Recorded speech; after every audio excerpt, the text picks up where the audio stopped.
यहेजकेल अध्याय 40।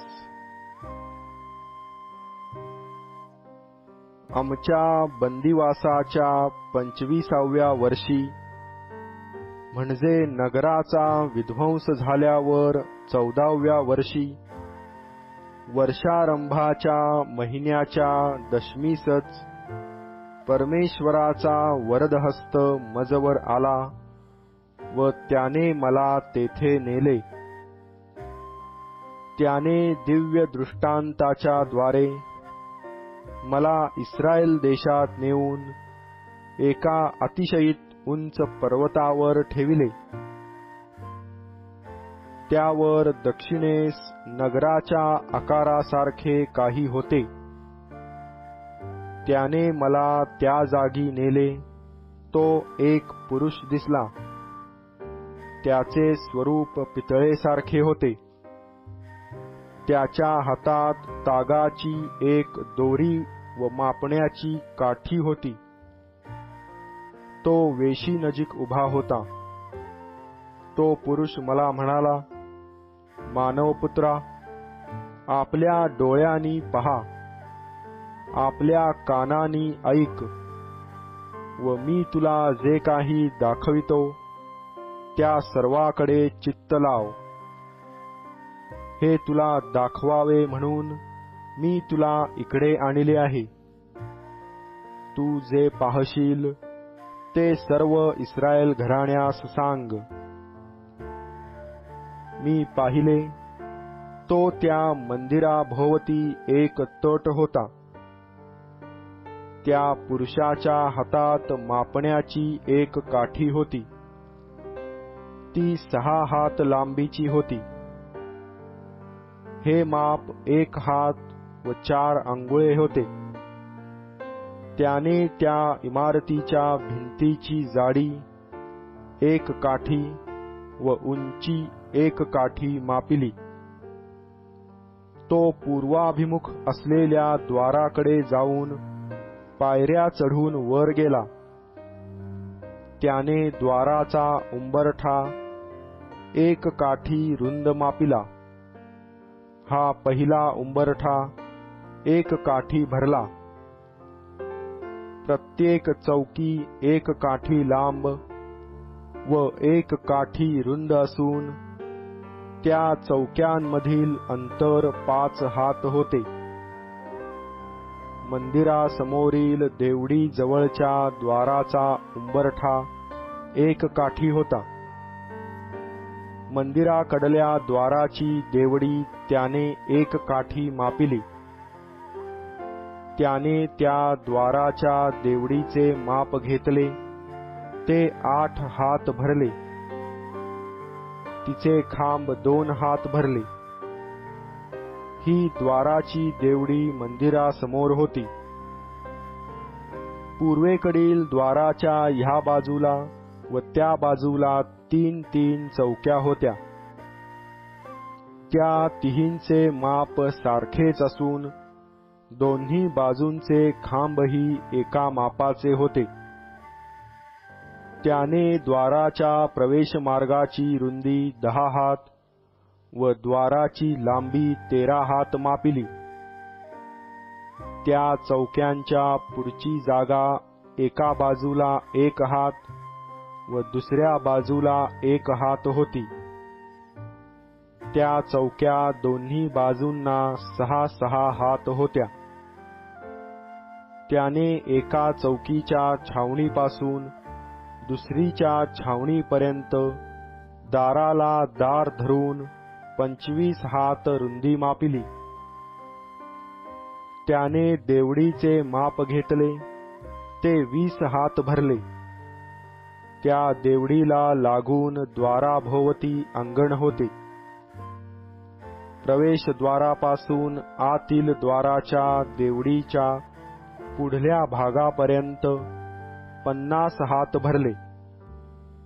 त्या चौक्यांना व द्वारांच्या आतल्या बाजूस त्यांच्या खांबांना झरोके होते।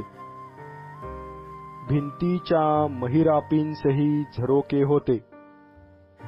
असे आतल्या चोहो बाजूला झरोके होते व खांबांवर खजुरीची झाडे कोरिलेली होती. तेव्हा त्याने मला बाहेरील अंगणात नेले. तो तेथे सभोवार खोल्या असून त्या अंगणात चिरेबंदी केली होती असे दृष्टीस पडले. ह्या चिरेबंदीवर 30 खोल्या होत्या. ही चिरेबंदी म्हणजे अर्थात खालची चिरेबंदी द्वारांना लागून त्यांच्या लांबी इतकी होती. तेव्हा त्याने खालच्या द्वारापुढून आतील अंगणापर्यंत रुंदी मोजली. ती पूर्व व उत्तर बाजूस 100 हात भरली. मग त्याने बाहेरल्या अंगणाला लागून उत्तराभिमुख असलेल्या द्वाराची लांबी रुंदी मोजली.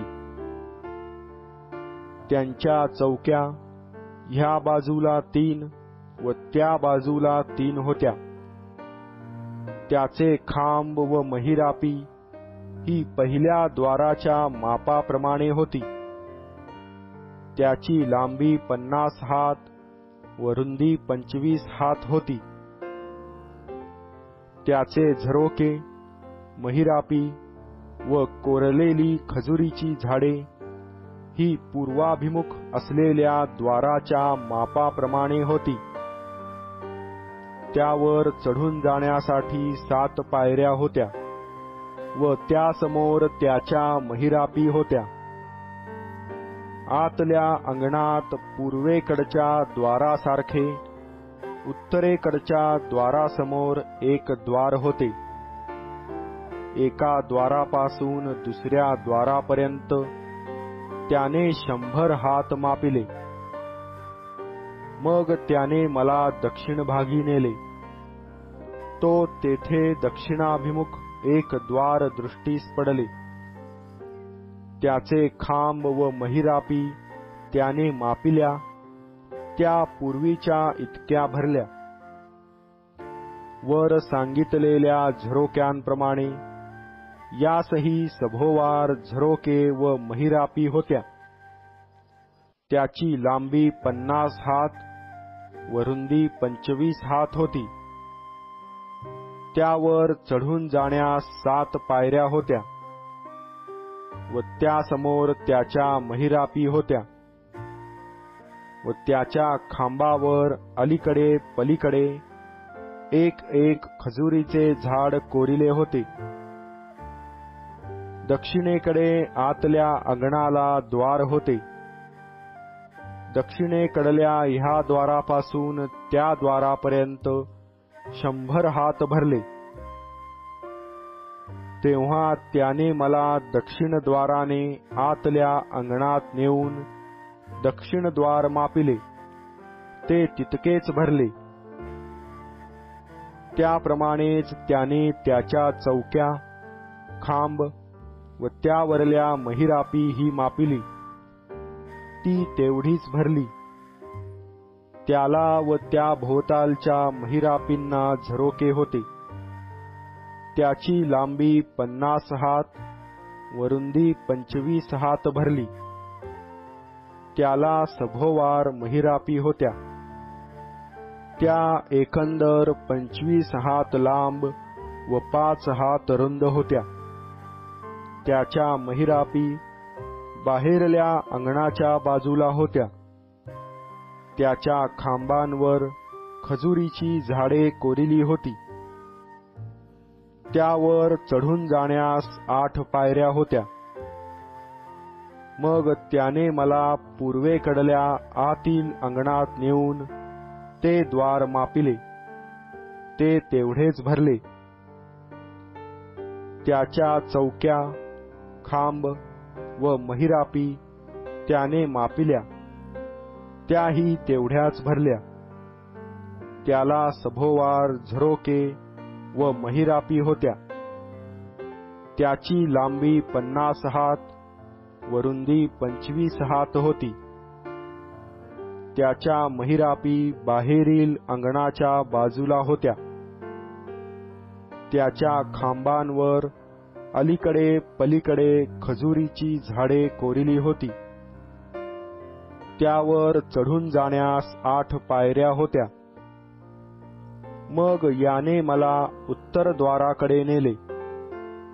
तेही त्याने मापिले व ते तितकेच भरले. त्याच्या चौक्या, खांब व महिरापी त्याने मापिल्या. त्याला सभोवार झरोके होते. त्याची लांबी 50 हात व रुंदी 25 हात होती. त्याचे खांब बाहेरील अंगणाच्या बाजूला होते. त्यावर अलीकडे पलीकडे खजुरीची झाडे कोरली होती. त्यावर चढून जाण्यास 8 पायऱ्या होत्या. द्वारांजवळ खांबांना लागून एक खोली असून तिला दार होते.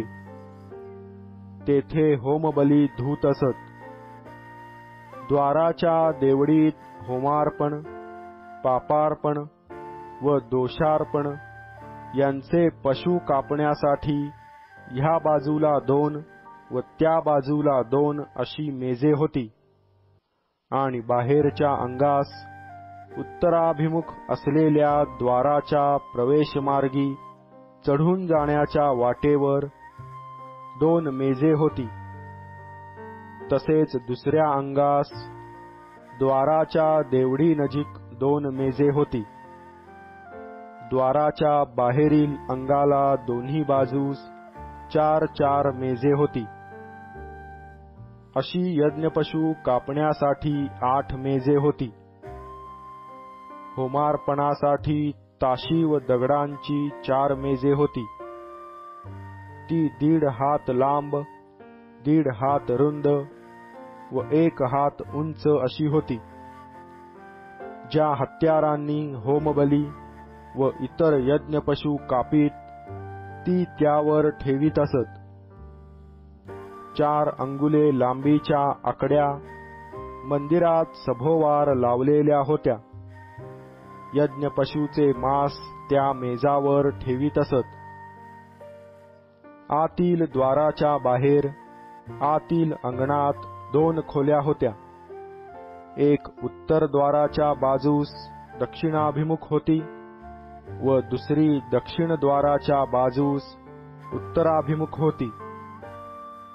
तो मला म्हणाला, ही दक्षिणाभिमुख असलेली खोली या मंदिराचे रक्षण करणाऱ्या याजकांसाठी आहे आणि उत्तराभिमुख असलेली खोली वेदीचे रक्षण करणाऱ्या याजकांसाठी आहे. ते सादोकाचे वंशज होत. ते लेवीच्या वंशातले असून परमेश्वरासमीप सेवा करण्यासाठी जातात.